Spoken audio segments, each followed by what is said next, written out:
Hi, my name is Denise Scaloni. Several years ago, I decided to start my own home-based business. I had so many wonderful women help me along the way that I decided to create this show, Empowering Women, to have those women come on the show and give valuable information out to the audience. Today, my guests are Lisa Kral. She's a financial advisor and the owner of Park Avenue Wealth Management, and Stacy Ivel. She's a president and CEO of Integrity First Technology Solutions Incorporated. I hope you enjoyed today's episode.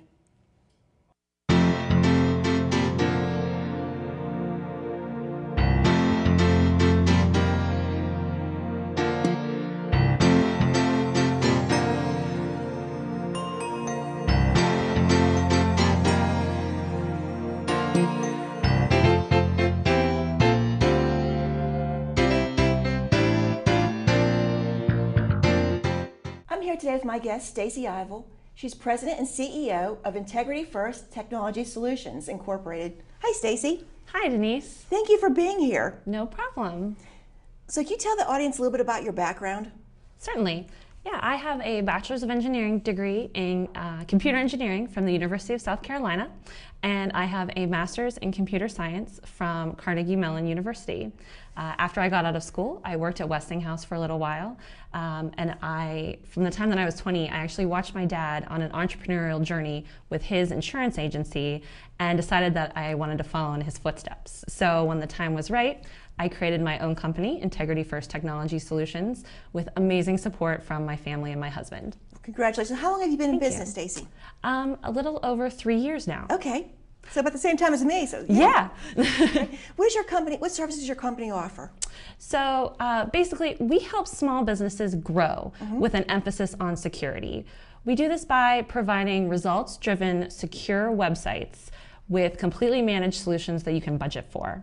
Our websites have the option for a mobile office backend, so you can keep track of your customers, prospects, create invoices, send invoices, all on the go. We also do custom coding for web and office applications.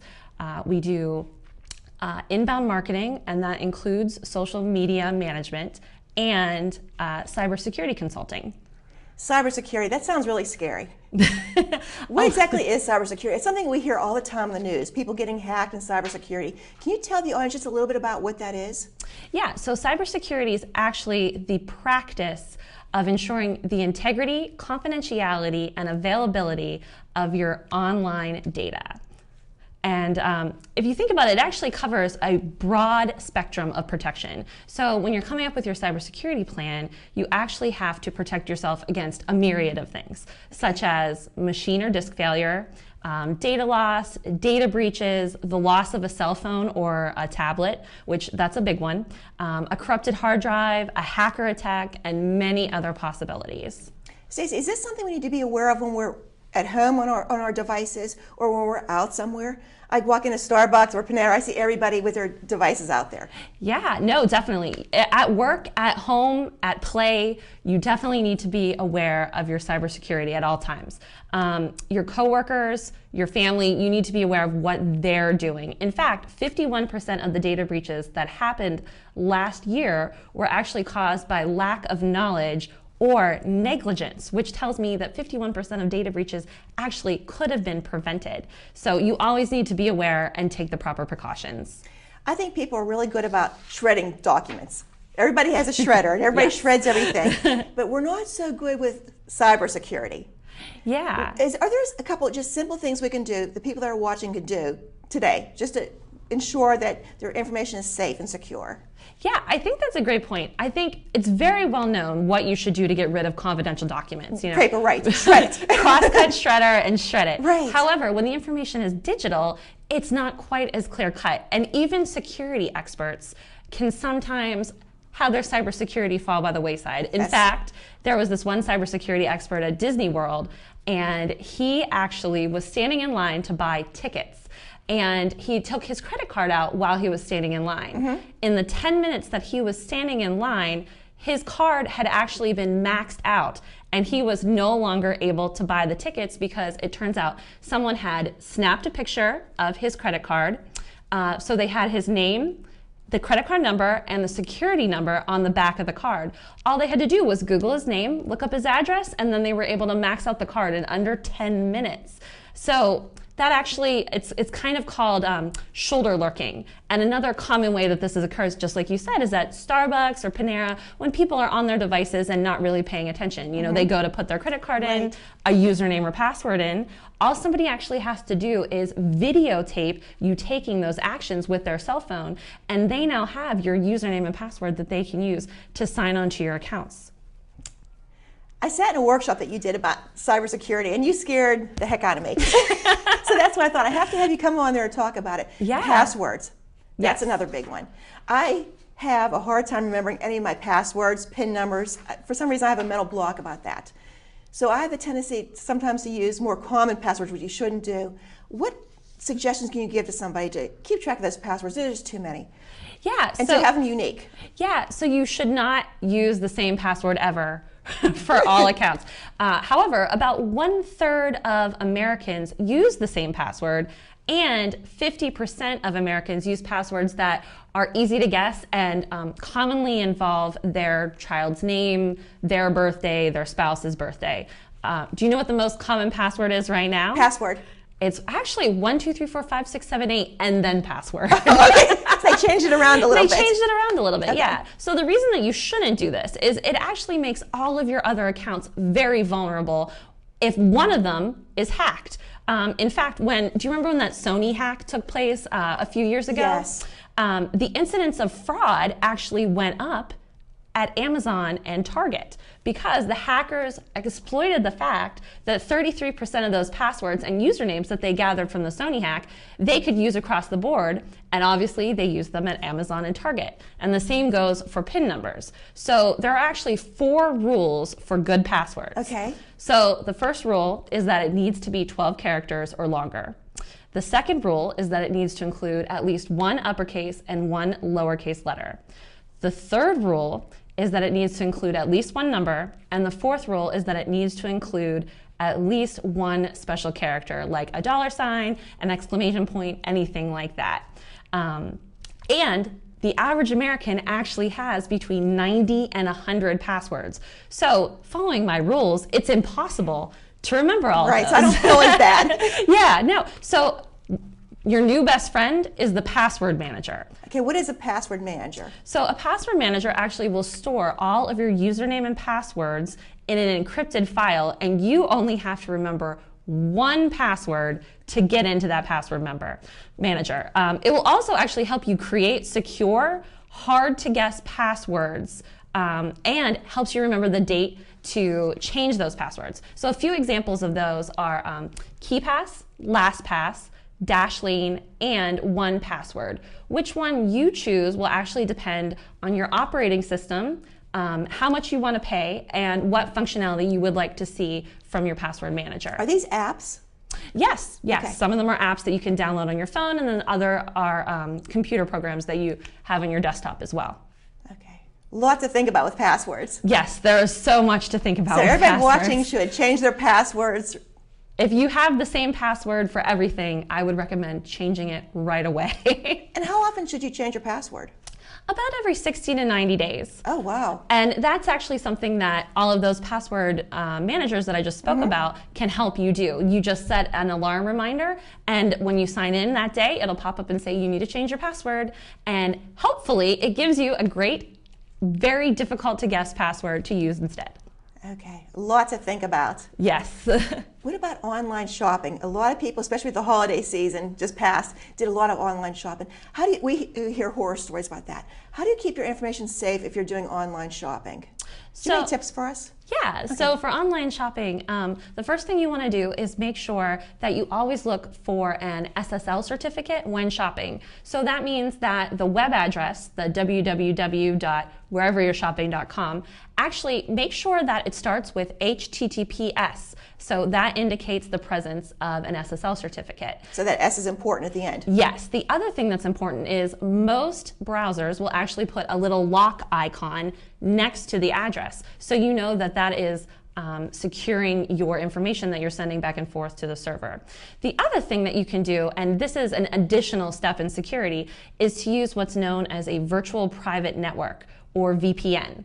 And what a VPN does is it actually will secure the traffic from your computer to the server and back. So that way, if somebody were to be sitting in the middle looking at your traffic, they still wouldn't be able to see it because it would be encrypted. Okay. That's good tips. We talked before about sitting in different places using your devices. Yeah. Your laptop, your cell phone, and we're not paying attention. Someone could be standing right behind us, we're not paying attention. We're focused on our lunch and our cell phone. Is it safe to use that free Wi-Fi in some of these places, or should you use your own Wi-Fi? Or I see people using them, and I don't want to name any establishments, but right. It's everywhere, free Wi-Fi. Is that safe to use? So I always say free Wi-Fi is never free. Okay. You really should not use the free Wi-Fi because there is actually a tool. It's called a packet sniffer. And what a person can do is they can sit in the establishment with their packet sniffer, and they actually will gather up all of the traffic that's happening on that network, and they're able to see everything that's going on. And they're really not hard to create or program. In fact, as a high school senior, I created one, and then in college I refined it, and I gathered almost 100 credit cards in 1 hour at a coffee shop near my college. And obviously I didn't use them maliciously, right. But it was just to prove a point that in fact people aren't as educated about free Wi-Fi as they should be. So again, to make it safe, you can use a virtual private network, like I said before, so it encrypts your traffic. So even if you're on the free network, your packets are encrypted, so your packet sniffer is useless. Or you can tether to your own phone. And so instead of using the free Wi-Fi, use the phone network that you have, and that way you can be online when you're out, but you also are safe. So that's a lot safer to use that. It's much safer to use that, yes. Because I see people using the phone chargers in the airports and plugging those in. And yeah, so the phone chargers in the airport, those are actually very easily hacked. So again, I don't recommend using them. So unfortunately, there's all these free things available, but convenience. Right? Yeah, convenience should not outweigh safety. And so actually a Georgia Tech grad student came up with a very easy hack that is installable on all of those free chargers. And as soon as you plug your iPhone into that charger, it actually becomes infected with malware, which is malicious software. Oh my goodness, so much to think about. Yes. Do you have anything else that you want to add for the people that were watching? I think you scared everybody now. We're all going to go home and change our passwords and be very diligent about things. So it's always good to be a little bit paranoid when it comes to cybersecurity. Because that's your life if someone gets that. Yeah, it's so much easier to be proactive than to be reactive and have to be reacting to, a hack or a virus or identity theft even. Right. And educating yourself, your family, your coworkers is paramount for a successful cybersecurity plan. My company does offer cybersecurity consultations, which covers education as well as security measures that you can take for your home, office, and website. Stacey, thank you so much for being here and giving out such valuable information to everybody watching. Oh, you're welcome. Thanks for having me. Thank you.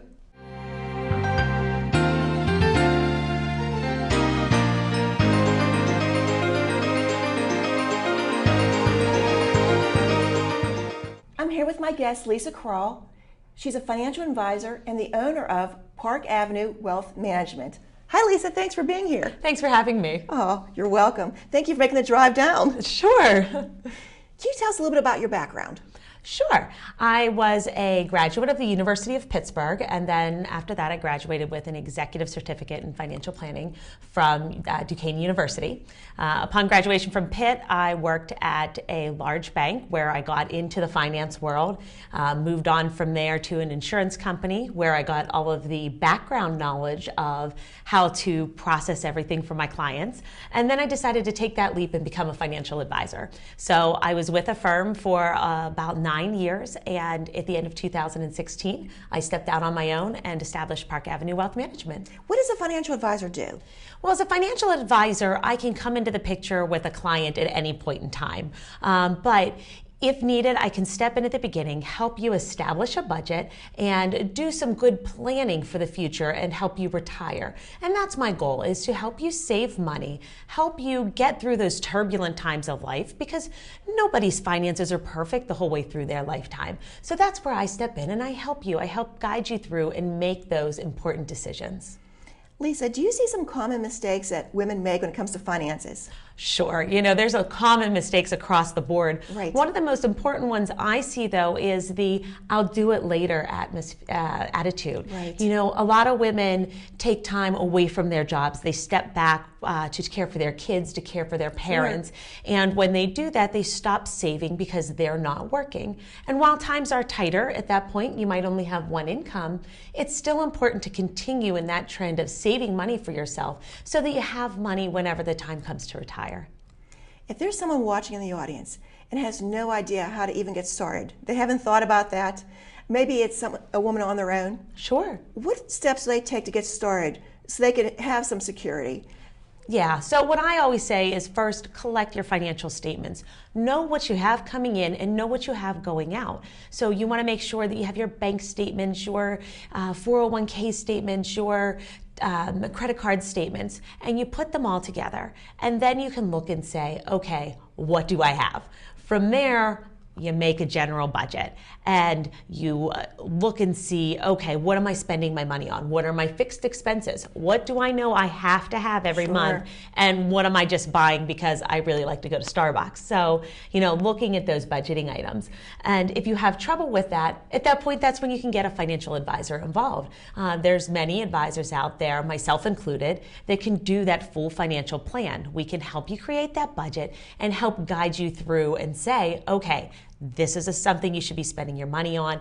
Maybe you need to make a little bit more payments on your car, or maybe it's your credit card. We can look at those answers for you. But you need to have all that together before you even contact someone, because they're going to ask you those questions. Absolutely. When you call, they're going to make you bring all of that stuff together. So pull it all together. That way, when you can call them, you make a set date and you go and you show up.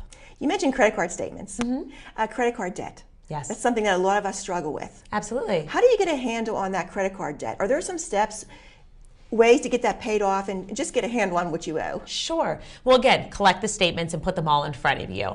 And then from there, look at the interest rates. See which interest rates are the highest. If you have room on your lower interest rate cards, you could take the higher balance, move it over to that lower card. Your other options are to, if you don't have that room, you could open up another credit card, or if the interest is too high, right? They have tons of cards out there that they offer now that have 0% financing for a period of time. So you take those balances, move them to the 0% interest card, and then you can start making payments that are truly paying off your principal balance, what you owe, and you're not merely paying the interest off every month. So instead of paying $200 on 3 different cards, that's all interest payments, you could be taking $600, putting it towards that principal balance, and get your balances down lower. So it's always a good place to start, is to find that lowest interest rate. And know what your balances are. Exactly. And what your interest rates are. Right. Yeah. Because before you know it, a lot of times with a missed payment on a credit card, people don't realize that their interest rates could double. I've seen them as high as 39%.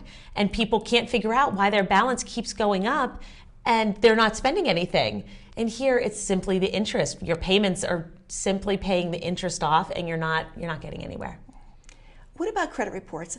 We see a lot of commercials on TV about where to get credit reports. Sure. Where can you get the free credit reports? Okay, so you can go directly to the people that are putting them out there, the TransUnion, Equifax, and the other one is the Experian website. You can go directly to them. Also, there's a site that I use all the time personally. It's called Credit Karma. It's an app that I put on my cell phone, and I can log in and see what my credit score is at any point in time, and it's completely free. On those sites, it's a great way to know. You can see all 3 of those balances all at the same time. And it's important to look at that credit report, isn't it? Absolutely. By looking at it and monitoring it on a regular basis, you can see errors, because credit card companies make mistakes, and you need to know what is being reported to these credit agencies. So you could detect fraud by looking at them on a regular basis. You can see where those errors are, and in turn, you could save yourself a lot of problems down the line, because let's face it, everybody looks at your credit scores. There are now employers that look at your credit score, and they won't hire you if you're someone that has a poor credit score. So you need to make sure that you're on top of that. And that's the thing, credit scores. People should be looking at their credit scores and monitoring those. If they have a low credit score, there are ways to bring that credit score up. Maybe they have something going on that their credit score dropped. Yes. You can bring those up, can't you? They change, they fluctuate. They do. They fluctuate on a daily basis. I know that mine, because I'm always watching it on Credit Karma, I see it go up and down 5 points in a day because they are monitoring it on a regular basis. And if I make a large payment on a credit card because it's pulling in my personal and my business ones. So if I have a big expense, my rates are going down. When I pay it off, my rates bump back up. So by monitoring it, you can see that they're moving. As far as getting them the rates to go higher for you, what you want to do is make your payments on time. You want to lower your debt. And if your credit score is that low, there are actual professionals out there that will help you get through those debt and make your score better. Because there's a lot of tricks behind the scenes that even I don't know of. I know, for example, when I graduated college, I was the person, I wanted free t-shirts. They told me, go around and if you sign up for this card, we'll give you a free t-shirt. I said, okay, I signed up. When I graduated, I had 22 credit cards in my name. I never activated any of them, but I had all of those cards. Them on there. And it lowered my credit score. So when we went to buy a home, they're going, well, you haven't used any of the cards, but you have access to all of this credit. So until you close some, we can't do anything for you. And so I had to go through and make all of the calls and close all of those cards. Yeah. So it's really important to look at your credit report. Absolutely. All the time. You talked about at the beginning of the interview retirement and helping people save for retirement and come up with the best ways. Yes. And that's really something that everyone should focus on. Not when you're older, but even when you're younger. That's probably the best time, I would think. Absolutely. And retirement, honestly, it's my favorite part of my job. Is helping people plan for their retirement. And then that final moment when I get to tell them, you're retiring, congratulations, which you would think you're really excited. And I've known most people are actually so scared that they can't enjoy it at that moment. But it's a great feeling and it's a great place to be. Give them all a week and that first paycheck comes and they say, okay, I got this. But it is so important to start saving young. You don't realize the power of, even if it's only $50 a month that you can put away, because time helps you grow that money. Time helps you, you're putting that $50 a month away. Before you know it, you've got a few $1,000s and your few $1,000s becomes $10,000 and it grows exponentially over that time period. And face it, most people do not have pensions anymore, right? I grew up with, people that are retiring, a lot of them do have pensions right now, but I don't know anybody that's my age that has that pension.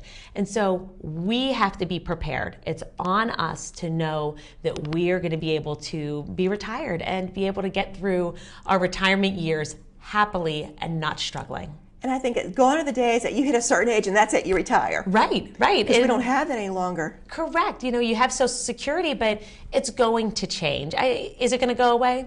Nobody knows. Probably not. Right. But what do? They're going to change the requirements, right? So that instead of retiring at 66, you might not be allowed to retire till 68 to get your full benefit. So there are little tweaks like that may happen down the line. No guarantees that that's what's happening. But it's just a simple, let's be prepared. Let's be our own pension plan and make sure that we have enough. And don't use that retirement savings for your emergencies, right? Have a separate account set up as an emergency fund. And don't dip into your retirement because your credit card balance is getting too high or you want to buy a new car. Because not only are you hurting yourself in the long term, you're hurting yourself right now too, because if you're under 59 and a half, the IRS is going to hit you with some stiff penalties on that money too. Yeah. Are there some things that people should consider before they retire? I know it's just general things, because every situation is different. Well, so obviously you want to think about what kind of retirement lifestyle you want. I work with a lot of my clients and say, okay, what are your goals for retirement? And a lot of people come in and say, to retire. But that's great, I get that, but what is the point? What do you want to do when you retire? Right. Are your kids local? So are you going to see them here, or do you need to travel to them? Are you going to be, not worried about babysitting or grandkids, and you want to just travel the world? You want to go to Hawaii, and you want to take that 3-week trip to Australia? if you want to do those things, we have to plan those into your budget. You need to consider your health. Are you somebody that's physically healthy enough to work until you're 70 years old? Is that what you want to do? If you do like your job, can you continue to do that? Yes. You know, working a desk job versus working a construction job until you're 70 are very different on your body. Right. So you have to think about, one, my longevity. How long can I actually do my job? Two, when I retire, what kind of lifestyle am I going to have? And three, what's going to make me happy? You know, how am I going to be fulfilled in those years? So those all unfortunately come back around to how much money you have and making sure that you are properly prepared. Any final thoughts, Lisa? Well, my thought is, don't be afraid. Don't be afraid to go and meet with a financial advisor and talk about your financial situations. You're not the first one to come into someone's office and say, I don't know if I'm doing the right things. Don't be intimidated by the stock market. That's what you're hiring us for. I get it. So many people say, I find this intimidating. I don't want to bother with it. Great. That's not helping you. It's putting off the inevitable. You've got to face it at some point in time. So come in, talk, and let's get you on the right path. Thank you so much for being here today, Lisa. Sure. Thanks for having me. Oh, you're welcome.